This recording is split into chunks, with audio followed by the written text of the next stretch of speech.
কথা বলার যে স্বাধীনতা জুলাইয়ের বিপ্লবের মাধ্যমে আমরা পেয়েছি, এই স্বাধীনতাকে আর কেউ দমন করতে পারবে না।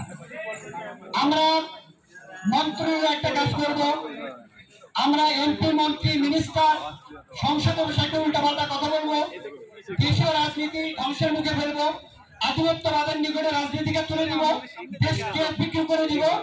আমাদের মুখকে বন্ধ রাখা যাবে, আমরা কথা বলবো। রাজশাহী বিশ্ববিদ্যালয় কেন্দ্রীয় ছাত্র সংসদের সাধারণ সম্পাদক সালাউদ্দিন আম্মারের নেতৃত্বে বাকশাল দিয়ে একটি গরু জবাই করে জুলাই জিয়াফতের আয়োজন করা হয়েছে। শনিবার দুপুরে বিশ্ববিদ্যালয়ের কেন্দ্রীয় মসজিদ প্রাঙ্গণে এ ভোজ অনুষ্ঠিত হয়েছে। এ আয়োজন উপলক্ষে গুগল ফর্মের মাধ্যমে শিক্ষার্থীদের থেকে আবেদন নেওয়া হয়।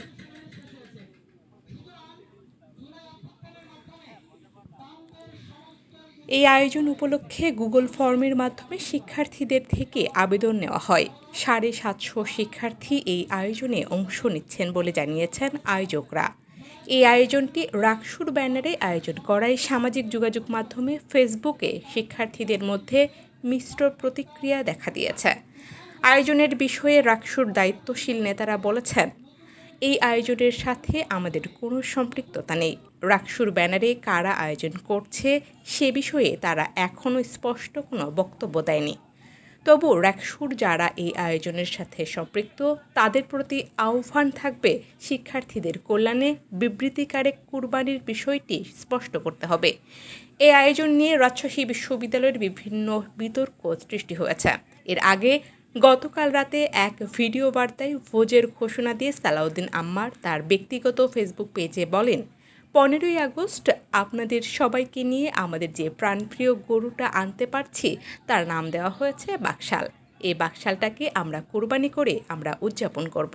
এটাকে জুলাই জিয়াফতও বলতে পারেন, জুলাইয়ের আপ্যায়ন। এছাড়া সালাউদ্দিন আম্মার তার পেজে মধ্যরাতে এক পোস্টে লিখেছেন, 15ই আগস্ট রাতেই বাকশাল রে শোয়াইয়া দিলাম। আমি মেজর সালাউদ্দিন আম্মার বলছি। সরেজমিনে দেখা যায় শিক্ষার্থীরা ছোট ছোট দলে বিভক্ত হয়ে অপেক্ষা করছেন। রাকসু ভবনের ভেতরে খাবারের প্যাকেট প্রস্তুত করে রাখা হয়েছে। শিক্ষার্থীদের বসার জন্য কেন্দ্রীয় মসজিদের সামনে ঘাসের উপর কিছু ত্রিপল বিছানো হচ্ছে। জোহরের নামাজ শেষে 2:45টার দিকে শিক্ষার্থীরা আসতে শুরু করেন। দুপুর 2:10 রাকসু ভবন থেকে ভ্যানে করে খাবার আনতে দেখা যায়। আয়োজকের ব্যাপারে জানতে চাইলে রাকসু জিএস সালাউদ্দিন আম্মার বলেন, আজ বাকশাল পতনের ঐতিহাসিক দিন এবং জুলাই গণঅভ্যুত্থানের 2 বছর পূর্তি, সেজন্য গরুর নাম বাকশাল রাখা হয়েছে। শুরুতে রাকসুর পক্ষ থেকে প্রচারণা চালানো হয়েছিল, তবে রাকসুর সব সদস্য এতে একমত হয়নি। পরে আমাদের এক ভাই এটি উপহার দিয়েছেন। এখানে রাকসু জড়িত নয়।